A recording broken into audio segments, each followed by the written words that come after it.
Hey guys, I missed you. Let's get into it. Today, I'm kind of biting a video that I saw recently. I'll put the video right here. Basically, it was a video that I watched that really got me thinking a little bit, and it was called Why I Make Videos That Nobody Watches. And I watched this girl's video, and the things that she said in it were very relatable, and I wanted to take this idea and put my own twist on it.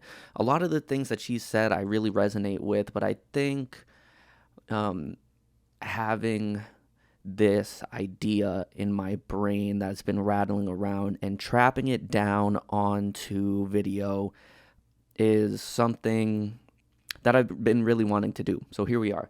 So that's the first part of creating videos that no one watches. It's because it's like I'm trapping my existence in time, and I get to have this version of myself and see how I was feeling and what I was thinking, and trapping it down in time and being able to return back to it in the future is something that I've always really enjoyed doing, and something that I've really found a lot of value in my own life, just with like other projects that I've done before and this YouTube channel and other YouTube channels that I've had.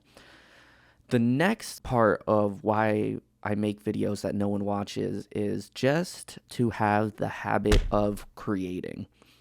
I am a creative person. I like to do all sorts of creative stuff, whether that's photography or these videos or graffiti or drawing or painting, making music. I just really like to create.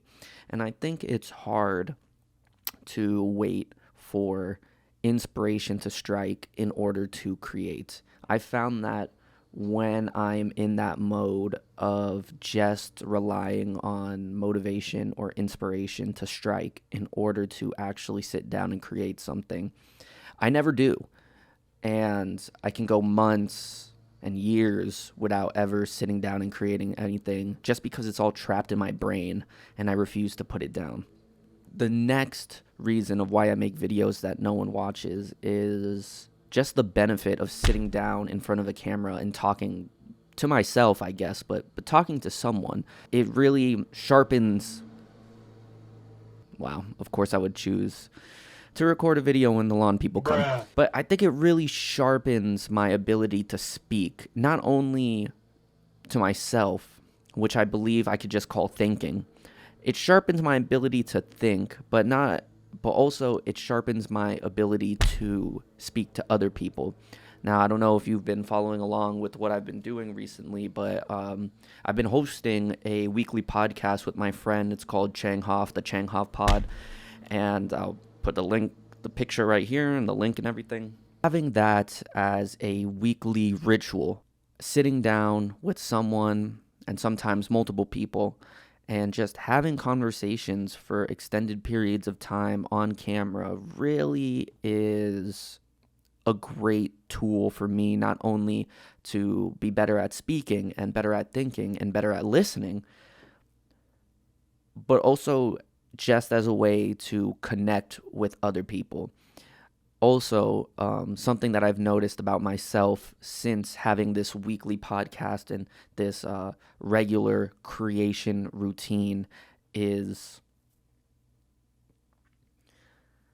not worrying about the numbers, not caring about the numbers. And that has been really liberating to me because I can be happy and proud of the product that I create and still have that drive to continue to sharpen my sword and get better every single time and try new things and be creative without worrying so much about the reception of other people.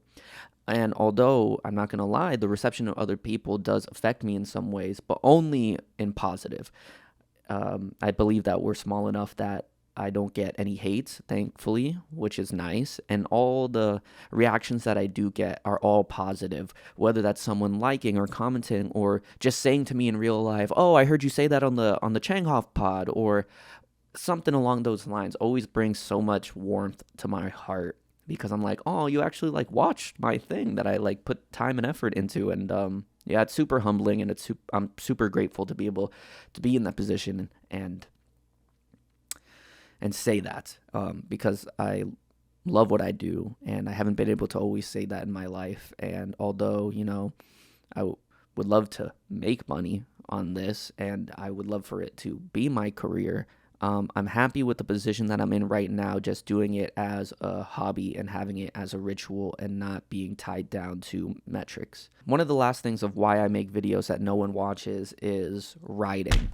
Now, writing has been something that has kind of eluded me for my entire life. I've always really enjoyed writing, and I've liked writing, and I've had bouts where I've written a lot, but then I also go times without writing. But being in this habit of creating and being in a space where I want to write and I feel obligated to write is really a privilege, because I've noticed the difference in my writing and how much it's gotten better and how much that translates to many other things in my life. Like, writing is such an important foundational skill. It makes my writing clearer, it makes my thinking clearer, it makes my talking clearer, and just that being a byproduct of creating regularly has been very special, and I've really enjoyed it a lot. That was basically the video. Let me know. How do you feel about making videos? If you're a creative, let me know how you feel about making stuff that people don't necessarily watch or not a lot of people watch. And if you're not a creative and you're just watching, thank you very much. And thank you if you made it to the end of this video. Thank you so much for making it to the end of the video. I really like doing like these sit down, lo-fi, talking head, just speaking to the camera videos. And I plan to do a lot more.